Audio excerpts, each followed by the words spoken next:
estamos no Vila Galé Sintra Resort Hotel e hoje a convidada que vos apresento é uma mulher que vive a maternidade e o parto tão intensamente como nós grávidas.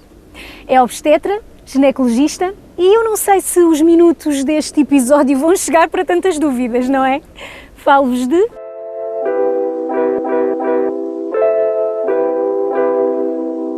Olá Mariana. Olá. Podemos nos tratar por tu, não é? Claro.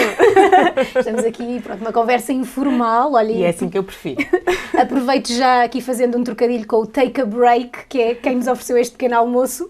Vamos realmente comer e conversar, porque tu melhor do que ninguém sabes que uma grávida precisa de comer. Claro, isso é importante. Pequeninas refeições ao longo do dia e é isso que estamos aqui a fazer. Olha Mariana, para quem não te conhece, assim muito rapidamente, explica-nos o que é que tu fazes. Quem és tu? Quem sou eu? Então, eu sou médica, ginecologista obstetra e atualmente dedico a maioria do meu tempo a acompanhar grávidas e a seguir o seu parto. É assim a maior parte tu do dás meu vida. Dia. É, eu estou presente quando, não é? No Exato. momento em que as pessoas recebem o seu bebê. E isso é uma Sempre bênção quiseste mesmo. ser ginecologista? Não, não. Enquanto eu estava na faculdade, eu achava que ia ser ortopedista ou cirurgia geral. É um bocadinho diferente. Pronto, mas era a área da saúde. Sim, isso sim, ser médica sempre, desde pequenina que eu dizia que queria ser médica, mas ginecologia e obstetrícia foi tipo uma decisão de última hora, tipo, quando eu tinha que decidir a especialidade, foi tipo decisão de última hora, é verdade. Que engraçado. Tu ainda não és mãe? Tenho um filho com 3 anos e meio, o Ulisses, sim. Tão giro. E como é que foi a tua experiência pessoal? Minha experiência pessoal.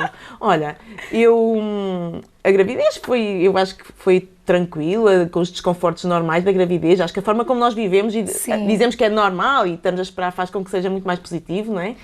E a seguir o parto correu tudo bem, mas foi bem diferente do que uma pessoa pensa que vai ser. Acho que isso acontece até à maior parte das pessoas, não é? Mas como é que uma ginecologista obstetra vive a sua gravidez? Eu sou uma pessoa muito tranquila, por isso a minha gravidez eu sempre senti que estava tudo bem e que ia correr tudo bem e sou uma pessoa muito positiva. E não foste chata com o teu ginecologista obstetra? Olha, eu vou aqui entre nós. Fui eu que fui vigiando assim a minha gravidez. Havia um colega, ia fazendo as ecografias com alguém, mas o meu pensamento sempre foi assim, olha, vamos fazendo os exames e se houver alguma coisa que fuja da normalidade, falamos com alguém, não é? Para ter um olhar externo.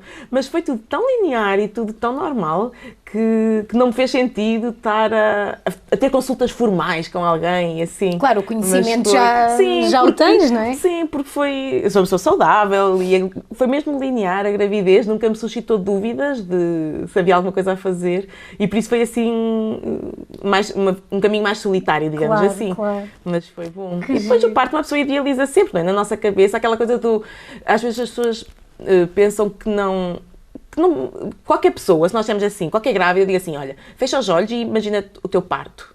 Toda a gente tem o parto que imagina, não é? E eu também tinha o meu, o que é que eu imaginava para mim, não é? Cor-de-rosa. Sim, não, o meu era do género, olha, um dia acorda, meio da noite, com umas cólicas e de repente quando eu por ela, a bebé já nasceu. Espetacular. Assim, tipo, não foi nada assim. Tipo, a bolsa rompeu, o bebé tive 36 horas até o bebé nascer. Tiveste mais horas do que eu. Vês? Mas por isso foi completamente diferente desta facilidade de um dia acordar e de repente quando dou por ela... Mas pronto, há sempre esperança para o futuro, não é? Por isso, na próxima... É bom. Uma coisa, tu antes, não é? Antes de seres mãe, vivias os partos das tuas pacientes de uma forma e depois de seres mãe passaste a viver de outra forma? Eu acho que muda um bocadinho a perspectiva, porque uma pessoa começa a conseguir identificar-se com certas coisas e aquela empatia, é isso. Eu antes sentia que conseguia sentir empatia, mas depois de passar por isso, eu acho que sim, que há coisas que pôr na pele daquela mãe. Início, e posso dizer que no início, quando comecei a acompanhar partos, em que voltava um bocado ao meu, sim. Não é? Naqueles primeiros meses, naqueles primeiros meses em que uma pessoa está a ver uma grávida em trabalho de parto e de repente estamos nós a lembrar-nos do que passámos, não é? Sim. Mas pronto, isso é a nossa memória também aos pouquinhos vai fugindo e no trabalho eu não assim. sei se este episódio vai chegar para todas as dúvidas que eu tenho aqui para te colocar. Temos tempo, eu tenho tempo. Temos Bora tempo, lá. temos comida. Temos comida, acho que nada falta aqui. Então, olha, achas que é importante planear a gravidez? Sim, é assim, ainda que muitas vezes a gravidez não seja planeada e isso não significa logo à partida que alguma coisa vai correr mal, não é? O ideal é haver um planeamento, mesmo com uma consulta pré-concepcional ou com um médico de família ou com um ginecologista, para tentar perceber se há alguma coisa que faça sentido otimizar, porque existem várias coisas do nosso dia-a-dia, de estilo de vida, ou pessoas que têm doenças crónicas e que há toda uma vantagem de, antes de engravidar, olhar para o panorama e perceber, bem, há alguma coisa que nós conseguimos modificar para começar a gravidez com o pé direito, para diminuir riscos da gravidez, digamos assim, e por isso faz sentido, a consulta pré-concepcional está recomendada, até porque está recomendado começar a tomar algumas vitaminas antes de engravidar, e por isso, isso é o ideal, digamos assim, está bem? Mas a maioria das gravidezes hoje em dia ainda não existe, não é feita a consulta pré-concepcional, e pronto, também não quero passar a ideia de eu engravidei sem fazer e por isso vai acontecer alguma coisa. Regra geral, as pessoas, a maioria das pessoas que engravidam são saudáveis. É mais seguro, não é? Exatamente, sim. Uma questão da própria grávida se sentir mais segura. Por exemplo, às vezes as pessoas têm menstruações mais abundantes e têm anemia e se identificar isso na pré-conceição conseguem, antes de engravidar, começar a corrigir essa situação. Às vezes são assim pormenores que uma pessoa não percebe no dia-a-dia e que fazem com que a gravidez seja mais tranquila. Olha, e aqui no meu caso, não é? Mãe aos 40, pronto, também já é a segunda gravidez. E na realidade a minha primeira também foi aos 36, portanto já é considerado, é a partir dos 35, penso eu, que é aquela é um contínuo. idade. É um contínuo. Essa ideia dos 35 até é interessante porque foi extrapolada para outras coisas da gravidez, mas isso surgiu numa altura em que nós não tínhamos amniocenteses para diagnosticar alterações dos cromossomas e os 35 era a idade em que compensava fazer a amniocentese. E a partir foi daí que veio os 35. A nível científico, não é? Os estudos indicavam que os 35 era a idade que compensava avançar para essa técnica invasiva. E depois, a partir daí, passou-se a usar os 35 para tudo, mas na realidade o efeito da idade é contínuo ao longo de toda a vida, não é? Claro. E não há nenhum momento em que realmente os riscos aumentem exponencialmente, não é? Tem que se ter mais atenção, se calhar a partir dessa idade e depois também fazer, por exemplo, eu da Clarinha tinha 36 anos e na primeira ecografia morfológica, não é? O risco era baixíssimo e então não me foi recomendado fazer a amniocentese, apesar de já ter 36 anos. Sim. Pronto, desta vez, como já tinha 40, também foi o risco muito baixo, mas aí o médico, pronto, ficou com mais receio pela idade e disse... Porque, na realidade, é isso que a idade influencia mais. É a parte dos cromossomas, não é? E aí sim, faz sentido e temos vários exames que podemos fazer para avaliar essas probabilidades. Agora, tudo o resto de saúde e dos riscos para a gravidez, o que nós sabemos é que os riscos numa mulher mais velha são os mesmos do que numa mulher mais nova, mas é mais provável acontecer à mulher mais velha. Ainda que o mais provável seja correr tudo bem. Por isso, mesmo mulheres com 45 anos, ou mesmo aquelas que engravidam com 50, a maioria delas vão ter gravidezes, passando esta fase dos cromossomas, a maioria delas vão ter gravidezes sem qualquer problema. Mas nós sabemos que, por exemplo, sei lá... Estamos a pensar, por exemplo, em diabetes e tensão alta. Uma mulher com 40 anos tem mais probabilidade de ter alterações dessas do que uma mulher com 25, portanto, não é? Não está intimamente ou solitariamente ligado à idade, mas sim a vários fatores que, conjugados com a idade... Sim, até o estado de saúde, porque mulheres mais velhas podem ter mais doenças do que mulheres mais novas, por isso há vários fatores aqui a entrar. Mas eu acho que o mais importante até o mais provável é correr tudo bem, não é? Mesmo que eu diga assim, há algo que fica, o risco é o dobro, por exemplo, de termos tensão alta. Mas estamos a falar, por exemplo, de uma percentagem de 5% passa para 10%, ou seja, 90% das pessoas com aquela idade não vão ter um problema. E por isso, ainda que pode ser interessante esta reflexão ao longo da vida, para as pessoas planearem quando é que querem ter filhos, nós sabemos que ter filhos não é só olhar para a idade, há vários fatores na nossa vida que influenciam quando é que uma pessoa quer ter filhos. E também, depois de engravidar, ok, há mais probabilidade do que mais nova, mas vamos vigiar a gravidez com atenção, com a devida atenção com que devemos fazer com qualquer grávida, e pronto, vamos estar atentos ao que possa surgir, mas o mais provável, na realidade, é correr tudo bem e não surgir nenhuma complicação.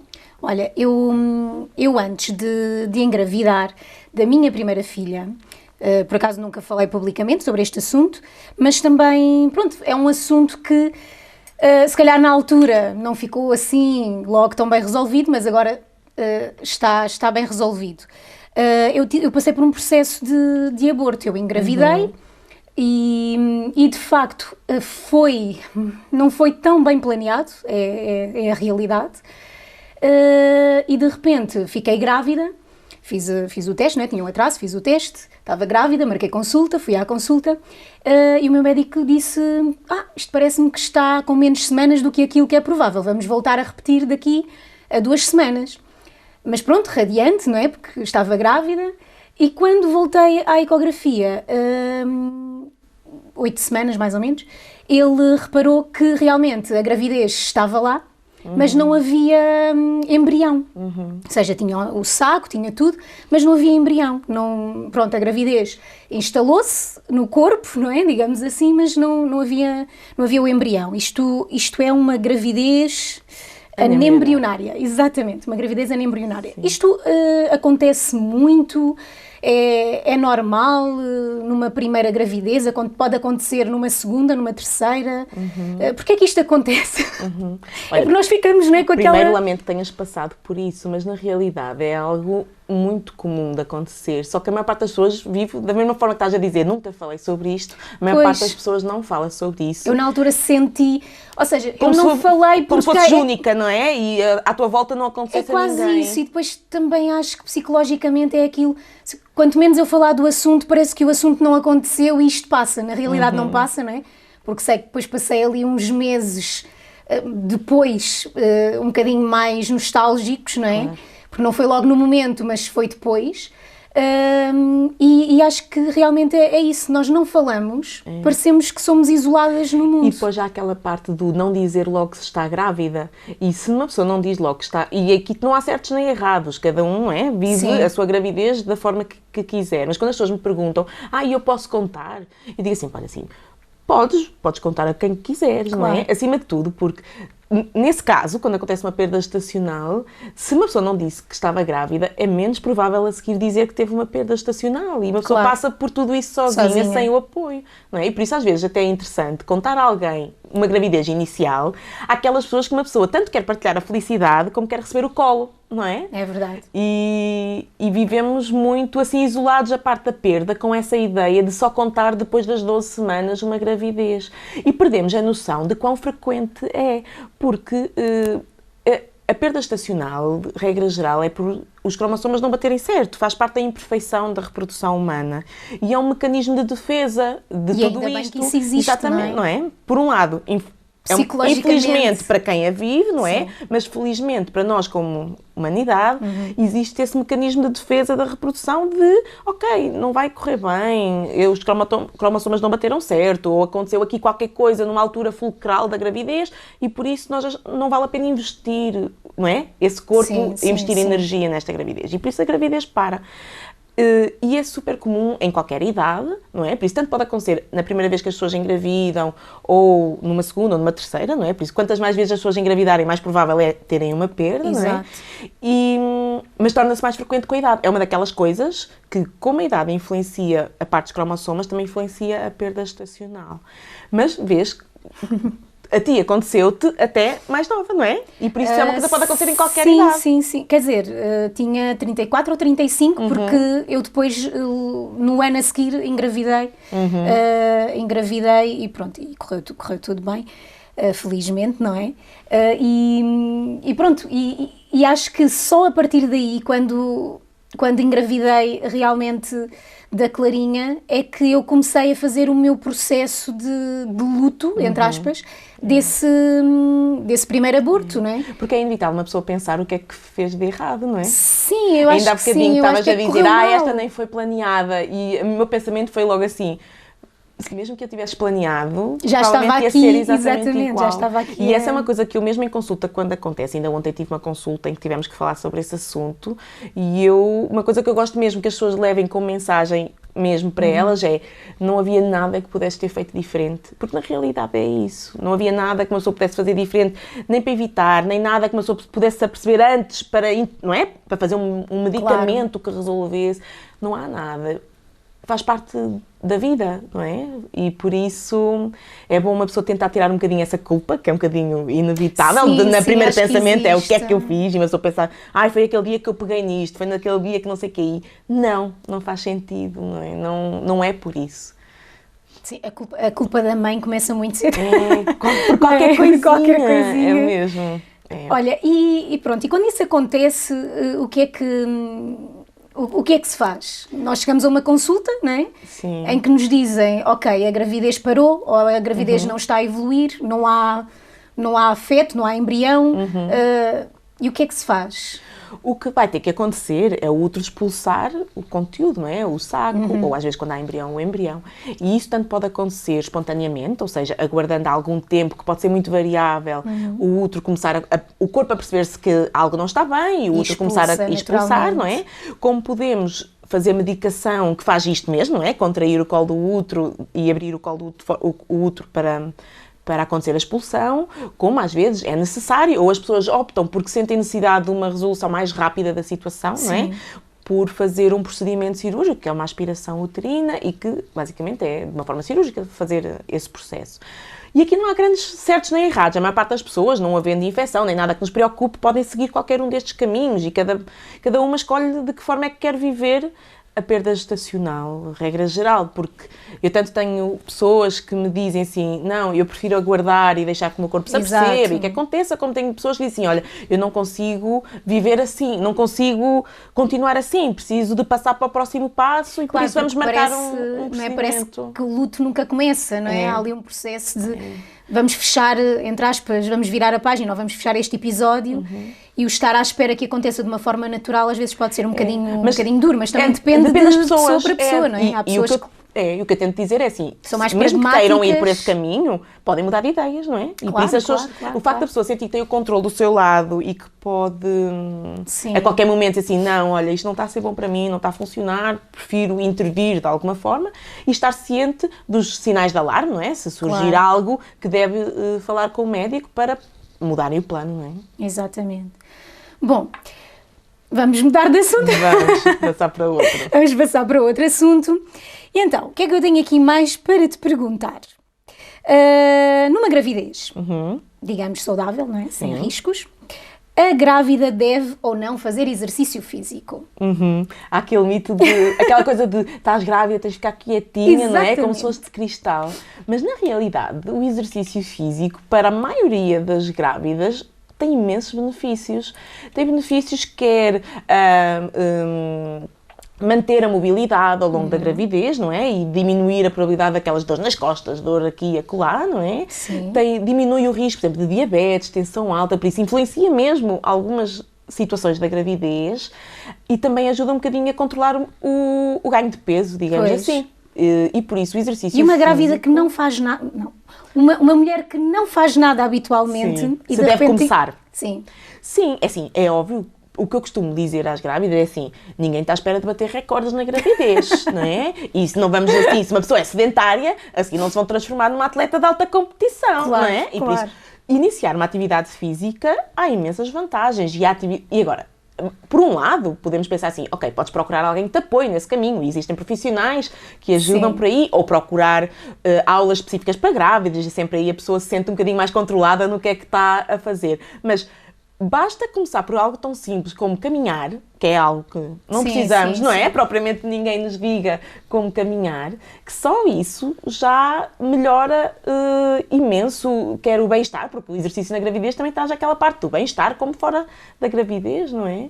E por isso, sim, mesmo uma pessoa que seja sedentária antes, tem todas as vantagens de começar durante a gravidez algum tipo de prática de exercício físico. Sim, porque na realidade isso ajuda não só, como disseste e muito bem, a controlar o peso, não é? Porque as grávidas depois têm um apetite incontrolável, não é? Eu acho, da primeira gravidez, eu acho que tive muito mais fome do que desta, mas desta estou a engordar muito mais do que da outra. Não sei, ou então... não sei se é os horários ou o que como, não é? Se calhar também pode ter a ver. Não é? Ou então também podia ser o peso com que começaste a gravidez e coisas assim. Por acaso foi o mesmo, por acaso foi o mesmo peso. Mas eu acho que na realidade, como eu trabalhei até às 34, 36 semanas, o meu metabolismo estava sempre naquele ritmo. E eu desta vez... pronto, parei de trabalhar assim em coisas um bocadinho mais que requerem mais energia, não é? Vieste trabalhar para coisas que requerem pequenos almoços, não é? Pois. E é engraçado que realmente tinha muito mais fome e engordei muito, muito menos. Já estou assim com uma diferença de pelo menos uns 3, 4 quilos da outra gravidez. Mas na realidade... é isso, se nós nos mantivermos ativos, não é? Isso é ótimo para conseguirmos compensar o ganho de peso, não é? Sim. Olha, e plano de parto? Eu da outra vez não fiz plano de parto, desta vez também ainda não fiz. O que é um plano de parto? Então, olha, um plano de parto começa com aquela coisa que falámos há bocado, que é parares um bocadinho e dizer assim... Como é que eu gostava que fosse o meu parto? E aí todas nós vamos imaginar coisas diferentes, não é? E a seguir é o caminho de procurar informação e tentar perceber, ok, eu gostava que o parto fosse assim, mas será que é assim que se faz? Será que é seguro ser assim? Será que isto são as práticas recomendadas? E há esse caminho de procurar informação que ajuda a gerir expectativas, que ajuda nessa preparação para o parto, não é? O documento em si do plano de parto é como se fosse uma folha em branco em que tu colocas lá as tuas preferências para o parto, de forma a que a equipa que vai receber, não é? A equipa que vai estar contigo no parto, te conheça um bocado e consiga adequar as suas práticas às tuas expectativas, não é? Porque...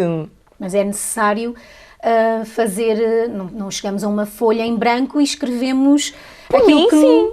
Por mim até poderia ser, é assim, existem muitos modelos na internet, mas eu acho muito mais interessante, e a maior parte das pessoas faz isso que estás a dizer, que é ver o modelo e juntar o que é que lhe faz sentido.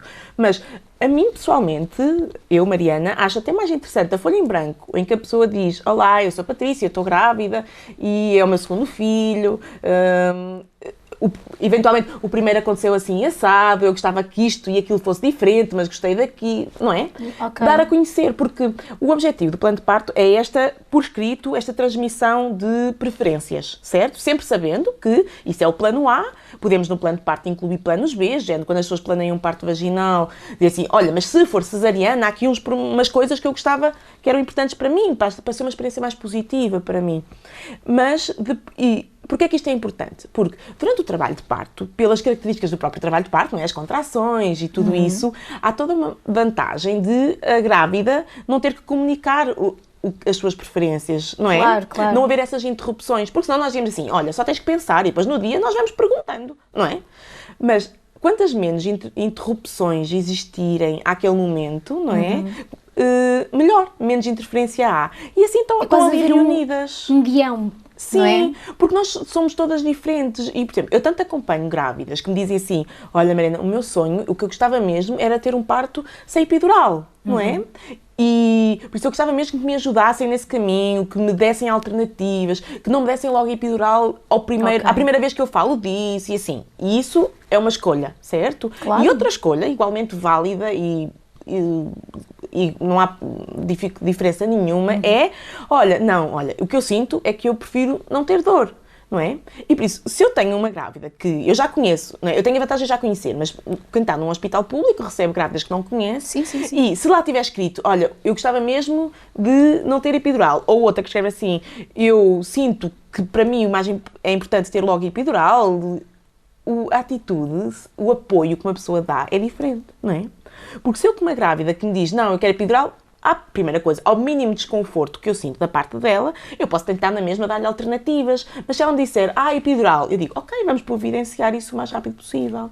Enquanto que outra grávida que me disse que gostava mesmo de não o fazer, não é como se eu fosse, não é negar, certo? Eu não nego epidural a ninguém, mas uma pessoa tenta gerir a situação a dizer assim, mas tens a certeza, vamos antes experimentar não sei o quê. E às vezes esse antes de experimentar não sei o quê faz com que de repente o bebê já está a nascer e não foi necessária a epidural. Claro. Não é? E também pode mudar no momento, pode mudar não ideias, é? sim. Ter uma ideia, sei lá, isto deve ser Sem uma dúvida. dor que eu até vou conseguir aguentar. E muitas vezes de repente... muitas vezes acontece, não é? Eu estou a dizer que eu, como profissional que ali estou e cujo meu objetivo é tentar ajudar aquela pessoa a ter a experiência o mais positiva possível, aquela experiência que ela olha para trás e é uma memória boa, não é? Sim. E por isso, se ela me transmite a sua vontade, eu tento ajudá-la a concretizar o que ela quer.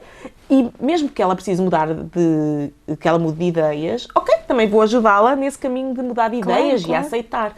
E por isso eu sinto que o plano de parto é isso. Por um lado é muito importante o caminho antes de ter informação, não é? E depois uma oportunidade de transmitir preferências, mantendo sempre em aberto que o parto é algo imprevisível e que às vezes, mesmo que uma pessoa sonhe por um parto sem intervenções, com alguma frequência é necessário algum tipo de intervenção e por isso também é importante saber-se isso, não é? E aceitar-se isso. Para ti, enquanto médica, achas que é essencial e recomendas? Sim. Às tuas pacientes? Sim, as grávidas que eu acompanho quase todas fazem um plano de parto que me enviam e sobre o qual falamos na consulta. Por isso eu costumo ler o plano de parto e às vezes há lá coisas que colocam e que elas próprias não estão a perceber bem. Ou, por exemplo, se tiverem alguma situação, alguma doença, que eu diga assim, olha, como tu tens isto, eu acho que isto se calhar não é o caminho mais interessante para ti. Exato. Acho que deves considerar ser diferente. Ou é pouco provável que isto aconteça, não é? E por isso eu acho que é muito importante, porque muita da satisfação do parto é expectativas e frustração de expectativas. Claro. Então é bom, quando a grávida está a construir o seu plano de parto, esse plano de parto também ter ali um acompanhamento com o médico, não é? Porque não vamos pôr ali à toa coisas que queremos que na realidade não são... Sim, até porque às vezes há coisas que as pessoas não percebem bem a consequência daquela escolha, digamos assim. Exatamente. Eu acho que sim, eu gosto sempre de ver os planos de parto e leio-os com a pessoa e quer pergunto, se a pessoa tem dúvidas, quer digo, olha, escreveste isto aqui, mas olha, isto aqui se calhar não é boa ideia, por isto e aquilo. Não é? Exato. Sim. Olha, e agora assim um tema mais tabu, não é? Sim. E o sexo na gravidez, como é que é? O sexo na gravidez? Então, assim, não há, em termos de evidência científica, não há muitos estudos que avaliem o sexo na gravidez. Tanto há grávidas que mantêm uma vida sexual bastante ativa, como há grávidas que por algum motivo, ou porque têm menos desejo, ou porque têm desconforto, acontece, ou assim. Não é? Sim. Há grávidas que de repente ficam completamente, enjoam completamente o sexo, e há outras grávidas que é o contrário. Um excesso de líbido que ficam quase loucas, não é? Mas isso tem a ver também, não é com a vontade da própria pessoa, tem a ver com as hormonas também, não é? Sim, e tem a ver com... O desejo sexual é algo com muitos fatores, não é? Exato. Tem a ver com quão confortável a pessoa está. Por isso, alguém que esteja cheia de enjoos no primeiro trimestre, não é? E cansada, cheia de sono, se calhar é menos provável ter vontade de ter relações, não é? Enjoo, o cheiro dos próprios companheiros. Por isso, pessoas que tenham bastantes sintomas, bastantes desconfortos, se calhar têm menos tendência a achar que ter sexo é interessante, não é? Do que outras. E por isso interessa, depois em casal, a pessoa tentar encontrar o equilíbrio que satisfaça, que funcione como casal. Mas são poucas as situações. Também há um bocadinho aquele mito, o medo de ter relações na gravidez. Sim, será que o bebê sente? Sim. Será que vai rebentar a bolsa? Sei lá, coisas assim. Já te fizeram perguntas assim deste género? Às vezes é assunto, sim. Mas, na realidade, a maioria das grávidas não tem qualquer contraindicação a ter relações sexuais. Pronto, ok. Ok, diz ela, tipo, ok. Não, é porque realmente é um assunto que às vezes é muito considerado tabu e as grávidas às vezes, pronto, não se informam, não é? Mas é disso. suposto ser bom, porque aquelas pessoas estão muito preocupadas com o bebê e assim, eu também Claro, digo, obviamente, assim, se é desconfortável, exatamente, não vá se estar a pessoa ali. vai ficar de consciência pesada e preocupada, mesmo que depois uma pessoa tranquilize, Sim. a pessoa tem que fazer o que a deixa Exatamente, tranquila, não é? exatamente. Para os pais é um bocadinho mais difícil de compreender. Há não é? alguns, sim. Mas também há alguns que lhes faz muita confusão a parte Da barriga, do bebê. não é? E do Quando a barriga bebê. começa a ficar maior E do bebê também. e de acharem que vão magoar o bebê ou qualquer coisa assim, não é? É Isso já me muito aconteceu, psicológico grávidas também. que tinham vontade de ter relações, E mas os que pais não queriam. não se sentem confortáveis com. Meu Ou com a Deus. ideia. Ou com a ideia, ou mesmo com, sei lá, Sim, com as sim. alterações todas. É muito complicado, por acaso é É uma não mudança sei, muito grande no psicologicamente, corpo, não é? sim. Para o casal é muito complicado. Uhum. Para além de ir ao obstetra, tem que se ir a uma consulta de sexologia na gravidez. Às vezes podia dar jeito. Olha, vamos falar de uma coisa também muito importante, a toxoplasmose. Eu não sou imune. A maioria das pessoas não é. É mais normal não ser. ser. É. E depois há muito aquilo, não sei se é mito, se é verdade, mas aquela coisa de, tens gatos, por exemplo, eu sempre tive gatos, então sempre me diziam, tu quando engravidares não vais... Vais ter. vais Eu tenho uma ter, amiga que é porque- veterinária e não é imune. Pronto, eu acho E, aliás, já tive várias veterinárias que acompanhei e que não eram Exato. imunes, por isso te contactavam ainda mais com gatos. associam Não. muito isto... Porque não é simplesmente ter um gato, não é simplesmente fazer festinhas num gato, porque a toxoplasmose passa pelas fezes do gato e por isso tem a Exato. ver, também não estou aqui a dizer que quem é imune, porque não é só pelas fezes do gato, não é? Quem Claro, é imune claro, que claro. tenha tido algum tipo de descuido com os gatos, mas para uma pessoa apanhar toxoplasmose por um gato, é preciso que o gato naquele momento esteja com toxoplasmose e ter contacto com as fezes do gato, por isso não é, o mais provável não é apanhar toxoplasmose pelo gato. É pelas outras vias e por isso é que está recomendado beber água potável, porque a toxoplasmose também passa pela terra e por isso jardinagem, fazer com luvas, todos os alimentos que têm contacto com a terra ou serem descascados, cozinhados, ou se não puderem ser cozinhados nem descascados, terem que ser bem lavados, claro. E As a carne saladas, crua, não é? exatamente. As saladas, fora de casa nem pensar, não é? Pois, se uma pessoa não tiver confiança de que Confiança, foram claro, bem, claro. não é?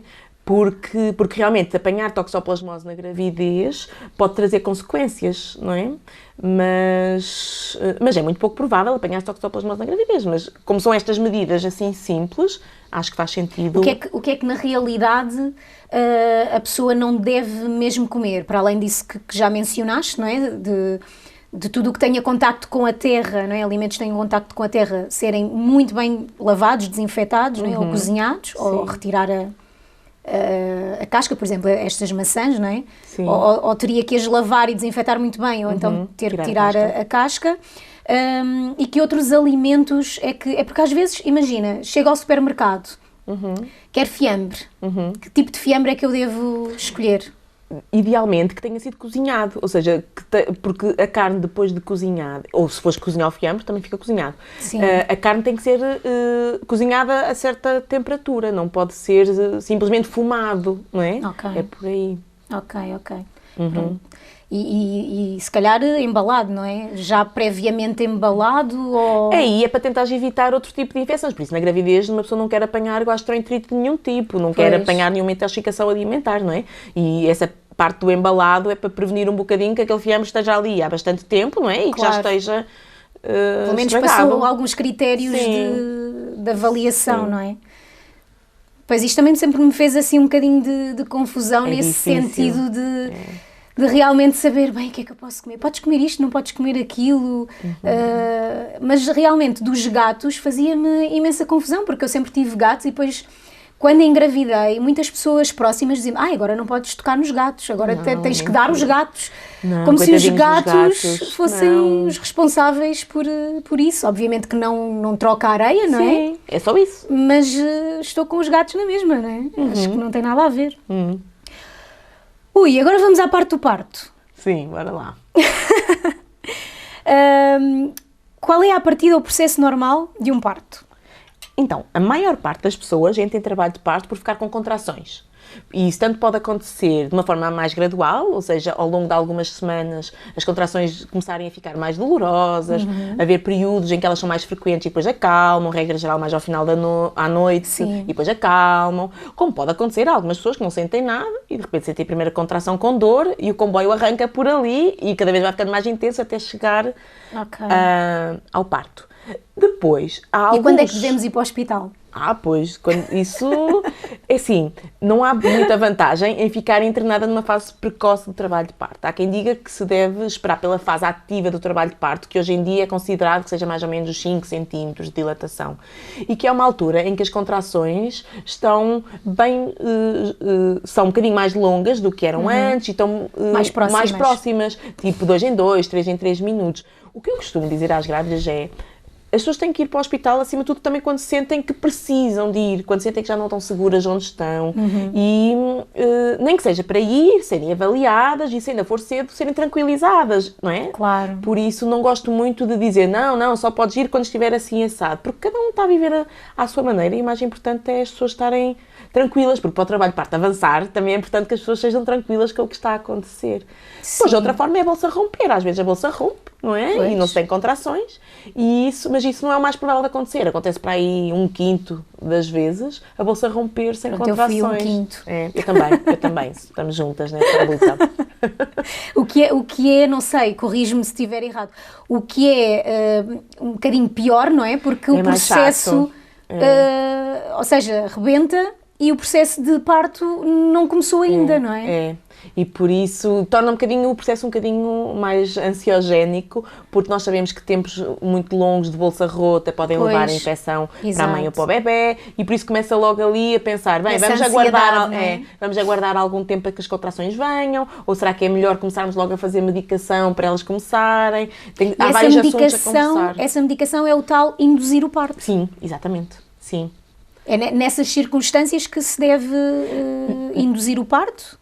Sim, se não houver contrações também é válido aguardar algum tempo para as contrações começarem, porque a maior parte das grávidas vão ficar com contrações esperando algum tempo, mas também é válido começar logo a induzir o parto com medicação que vai provocar contrações, não é? Exato.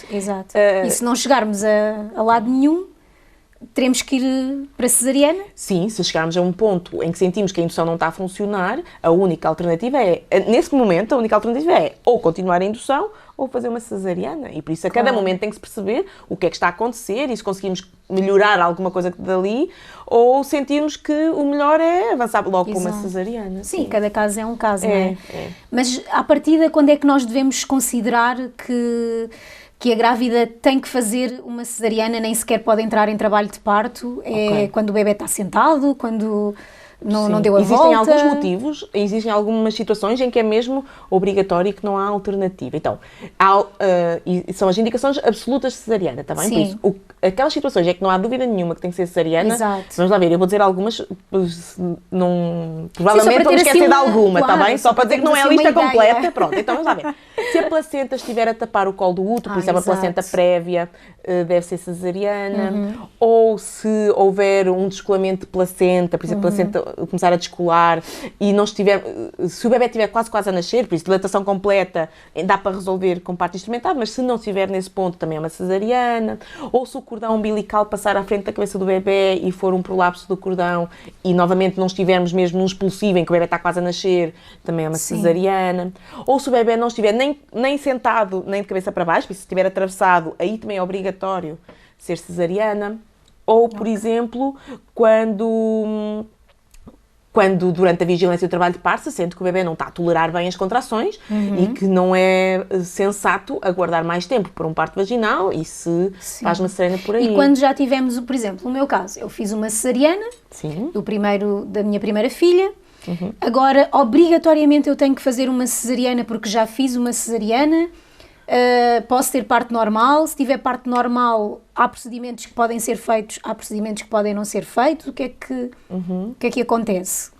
Quando alguém tem uma cesariana anterior, antigamente pensava-se que se tinha sempre que repetir. Pois, porque há esse mito, não é? Sim. Uma vez cesariana, para sempre cesariana, não é? Mas a evidência nas últimas décadas tem mostrado que quando uma pessoa põe na balança os riscos de um parto vaginal após uma cesariana versus os riscos de uma segunda cesariana, ambas as opções são válidas. Exato. E por isso deve ser dada a opção da pessoa entrar em trabalho de parto e, inclusive, há formas seguras de se induzir o parto como a cesariana anterior.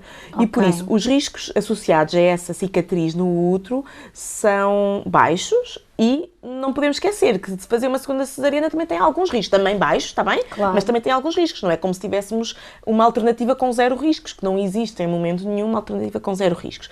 E, por isso, com uma grande probabilidade de sucesso, é possível ter-se um parto vaginal após cesariana. Há estudos que falam em tipo 75% de probabilidade de um parto vaginal. O que, olhando para a percentagem de cesarianas no geral, 75% de probabilidade de parto normal é aceitável. É bastante alto, sim. É bastante alto. O ideal é que entrasse em trabalho de parto espontâneo, porque induzir diminui um bocado esta probabilidade de sucesso e aumenta um bocadinho os outros riscos, mas é perfeitamente uma escolha perfeitamente válida e sensata e recomendada, porque nós sabemos, principalmente quando as pessoas querem ter mais outros filhos, não é? Evitar a segunda cesariana é bom porque depois de duas já começa a ficar mais duvidoso isto, e depois vai-se à terceira cesariana e as pessoas começam a sentir um bocadinho uma limitação. Fechou. As pessoas começam a sentir um bocadinho o seu planeamento familiar a ser perturbado pelas cesarianas, não é? Sim, sem dúvida, sem dúvida. Olha, o que é o toque? Não é o toque da campainha. É isso, há vários tipos de toque, né? Mas presumo que seja um toque vaginal. Exatamente. Então, o toque vaginal é quando um profissional de saúde introduz, regra geral, 2 dedos na vagina para avaliar o colo do útero. E por isso, durante o toque, nós conseguimos perceber se já há dilatação, se o colo do útero ainda está rijo ou se já está mais molinho, se está grosso ou se já está mais fino. Conseguimos perceber se a bolsa se a bolsa rompeu ou não, regra geral. Conseguimos perceber se é a cabeça ou se é o rabo do bebê, ainda que nós fazemos ecografia, mas conseguimos perceber o que é que ali está. Conseguimos perceber, se houver já alguma dilatação, conseguimos perceber para que lado é que o bebê está a olhar. Só de sentir na cabeça, como os bebés têm aquela moleirinha, não é? Sim, nós conseguimos perceber pelo toque se o bebê está a olhar para a frente, para o lado, para trás. E conseguimos perceber se já está mais encaixado ou não. E por isso o toque permite-nos, durante o trabalho de parto, perceber-se a evolução, não é? Então, quando é que isso deve ser feito? O toque? Então, o toque... por um lado, temos, por exemplo, uma grávida em que o bebê ainda é prematuro e tem queixas de contrações, o toque pode nos ajudar a dizer se há risco do parto ser prematuro, não é? E aí é o toque.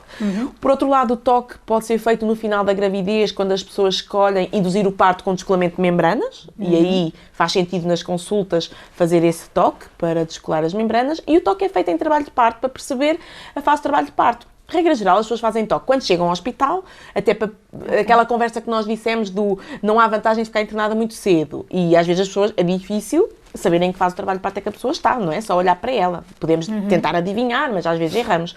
E esse toque na entrada permite saber se, olha, afinal, se calhar mais vale voltares a casa e voltares daqui um bocadinho, não é?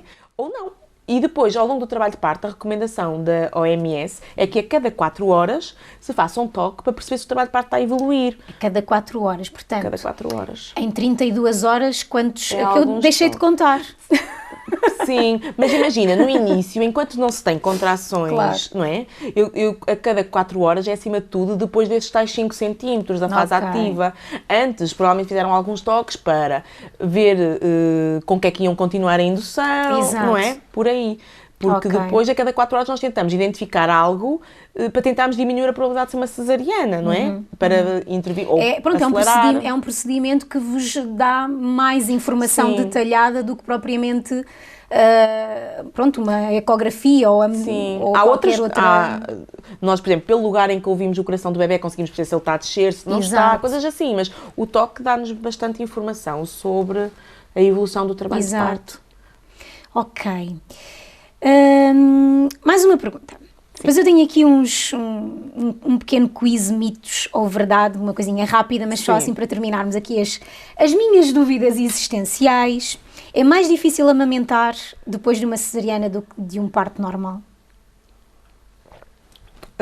Pode ser por vários fatores. Olha, o primeiro é que ainda não é norma o bebê ser logo colocado em contacto pela pele depois, e por isso uma das coisas que no parto vaginal facilita a amamentação é aquele contacto pela pele imediato. Há estudos que mostram que o contacto pela pele aumenta as taxas de amamentação. E na cesariana, o facto disso não existir, desse afastamento, não é?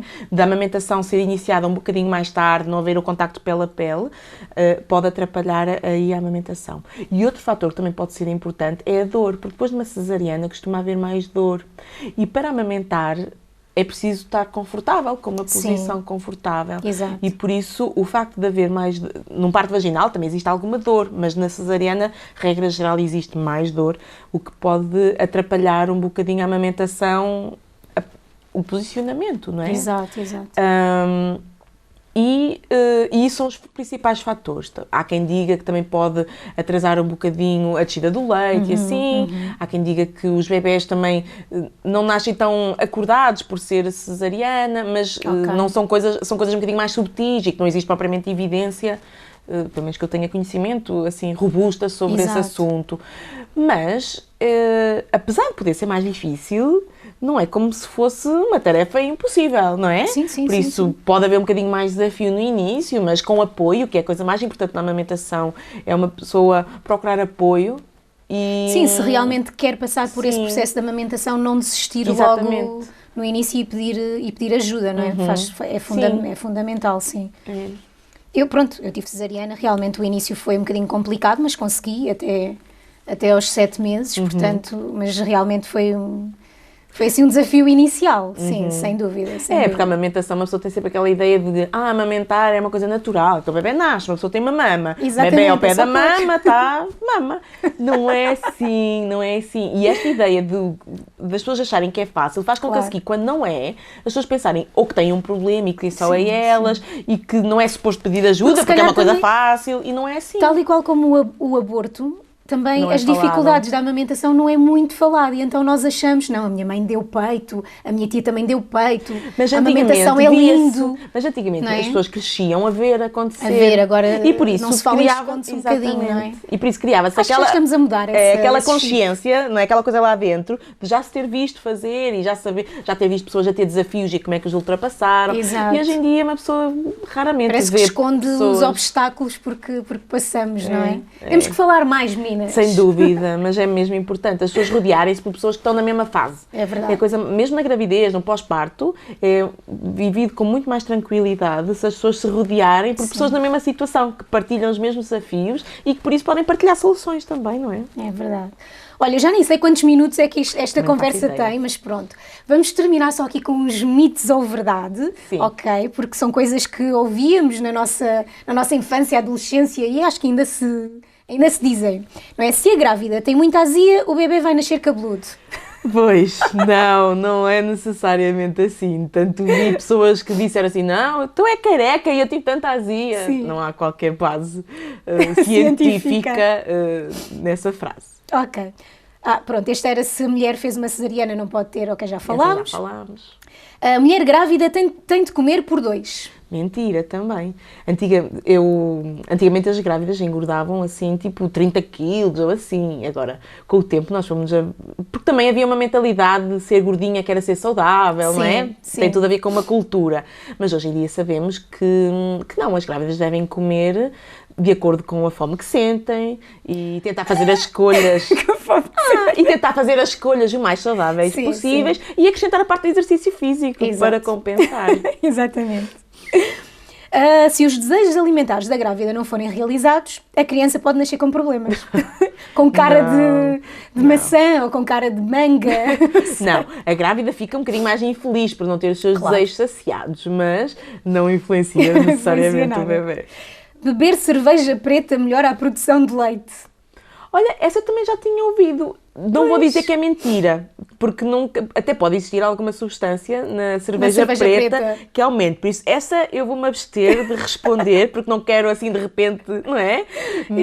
Mas já que considerar que o álcool na amamentação pode passar para o leite também. Por isso, fico aqui se calhar aumenta a produção de leite, mas se calhar a cerveja preta pode não ser interessante pela parte do álcool.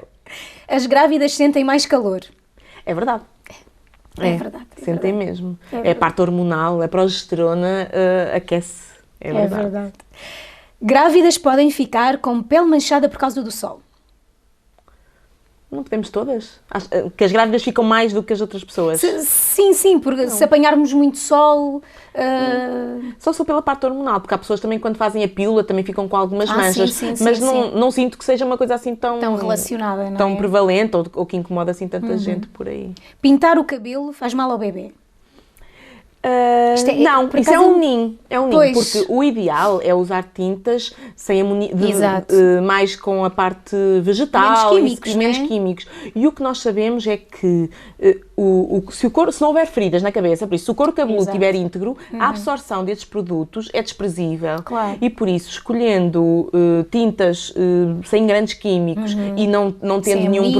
problema, sim, e não tendo nenhum problema de pele que leva feridas na cabeça, Claro. não há assim grande assim uma problema causa- não, em pintar. A grávida não pode comer sushi. Isto é um... Isto, não te Agora é que fazem me esta... tramaste.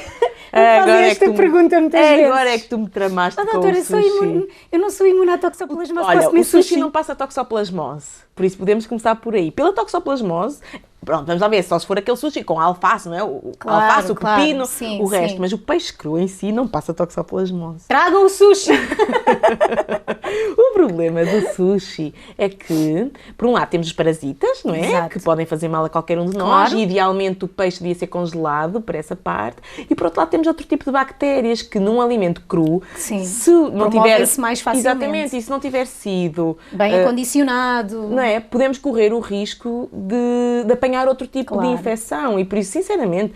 É assim, nós também São vivemos só a 9 vida... meses, não é? São 9 meses, mas por outro lado, que se as pessoas querem muito e se até sentem que têm algum local de confiança e compreendendo, Pois não é é? isso. Falar com a pessoa Sim. e dizer, Ou, olha, por exemplo, estou grávida. comprarem e comprarem o peixe e congelarem no Congelar. primeiro e fazerem, pode serem alternativas, porque o risco também de ser um problema é muito baixo. Claro. E por isso uma pessoa vai tentando fazer as escolhas, não dá para viver no risco zero. E cada um, consoante o prazer Sim, se e tem a grávida satisfação ou não, que não é? têm, não é? Vão fazendo as suas escolhas ao Claro. longo da gravidez. E café? Não pode tomar café durante a gravidez. Então, é assim, o que eu acho é, se a pessoa não precisar de beber café, não bebe café. Exato. Certo? Sim. Se não Mas bebe- muitas de nós precisamos de um bocadinho, sentimos Sim, falta sim. desse café. Ou porque ficamos Quem com muito habitualmente sono, bebe café, ou de dor não é? de cabeça, ou a tensão muito baixa. E por isso é considerado que alguma quantidade de cafeína na gravidez, há estudos que mostram que é segura. E por isso beber café em quantidade moderada, Aceitável, sim, não há problema. Se a mãe tiver um peito pequeno, produz menos leite. Isto é a última. Não, porque as mamas são fábricas, não é, as mamas não são reservatórios. E Exato. por isso não é como se ao longo do dia O fabrico não está na mama em si, não é? No tamanho da mama. É como se, às vezes as pessoas pensam, não, entre duas vezes que o bebê vai mamar, a mama produz leite que está ali para a vez seguinte. Não, a maior parte do leite que o bebê está a beber naquele momento é leite que está a ser produzido naquele momento. De tal forma que no início as pessoas sentem as mamas a ficarem mais cheias e com o tempo isso deixa de acontecer. E não é porque têm menos leite, é porque essa parte passou e o bebê, quando vai mamar, induz a produção do leite. E por isso as mamas pequenas o que fazem é, enquanto o bebê está a mamar, estão a produzir para aquele bebê. Não é? Exato. E não precisa de ficar lá reservado, não é? Como se fosse um garrafão a encher. Por isso o tamanho das mamas não influencia nada a quantidade de leite que conseguem produzir para alimentar o bebê. Vai se adequando às necessidades do bebê. Claro, exatamente. É. Olha, eu tenho muito mais perguntas, mas acho Ficávamos aqui. que ficamos por aqui. Sim. Pronto, se eu tiver mais dúvidas, ligo-te.